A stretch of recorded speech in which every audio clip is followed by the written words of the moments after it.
So I know it's very late, and I know I always say I'm going to end, but if I don't say this story to you, you're just missing a big chunk. So he said, he ended up, Rabbi Eliezer Brody, he said this story, I was on the floor. He said that, I said the whole Dvar Torah had to show you how Hashem works with tikkunim, gilgulim, ayil, this whole thing, how to make someone come back. He said the following story. He said, there's a Rabbi Feldman, I think in Cleveland, whatever, and he teaches in a college, not a religious, a Goyish college. And he decided to give a class on Emunah. 25, half Jews, half not Jews. I don't even know who was in the class. So this rabbi gets up in this college out in I don't know where, and he says, who in my class ever heard of the word Emunah? These kids never even heard of Hashem. They never heard of anything. One kid raises his hand, and he says, Emunah, total belief in God. The rabbi standing there is like, oh my goodness, we have a religious kid in the class, but he's not. He says, did you go to yeshiva? He goes, no. Are your parents religious? He goes, no. He says, how did you ever hear the word Emunah? He says, Rabbi, you're not going to believe what I'm going to tell you. The rabbi says, get up in front of the class and tell us how you ever heard of the word of Emunah. He says, I'm a Jew, and 2 of my friends in this class are Jews. We don't know nothing about nothing. My grandmother bought me a little charm, a Magen David. That's all I know about Judaism is I wear a Magen David. He says, one night, me and my 2 Jewish friends went to Alabama, to a bar. We're going to go get ourselves a bunch of beers.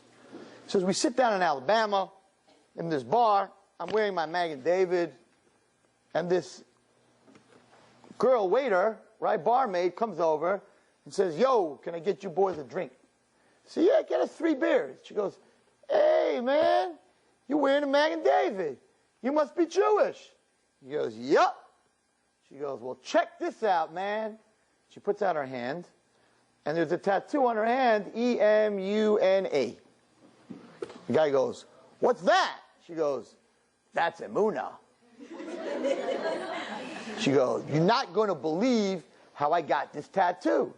He says, tell me, how'd you get this tattoo? She says, well, I was going out with this boy, and he was a big lawyer from a big law firm. Man, that boy was rich. He drove himself a big car. He was rich, and we was in love. We was going to get married. I was going to have a big house on the top of a hill with a big fat car. I was going to have a Mercedes. I was going to have a mink. I was going to have diamonds all over. That boy was my man. He just upped himself and walked out of my life. She said, I was broken.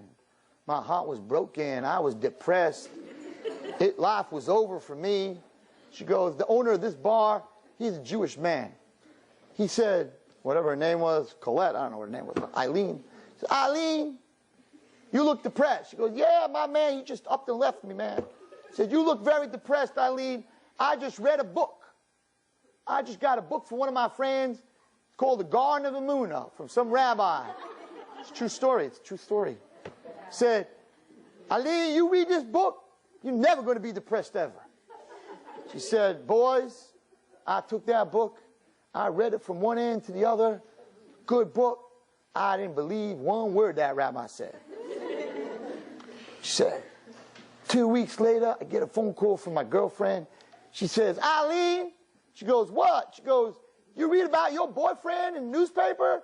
She goes, my boyfriend was in the newspaper? She says, yeah. They just caught him 12 kilos of cocaine. That boy was no lawyer.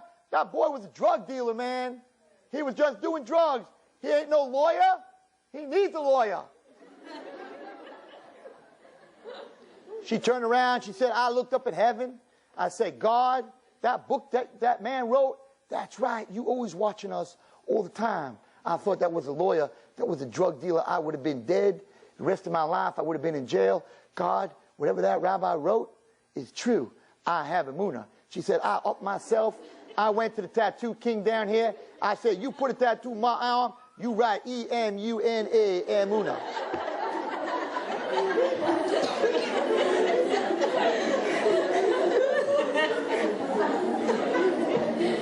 You see how far HaKadosh Baruch Hu has to go to get 3 Jewish boys who are going to get a beer in Alabama to get connected to this book. Of course, when he heard about the book, he got the book, and that changed his whole life.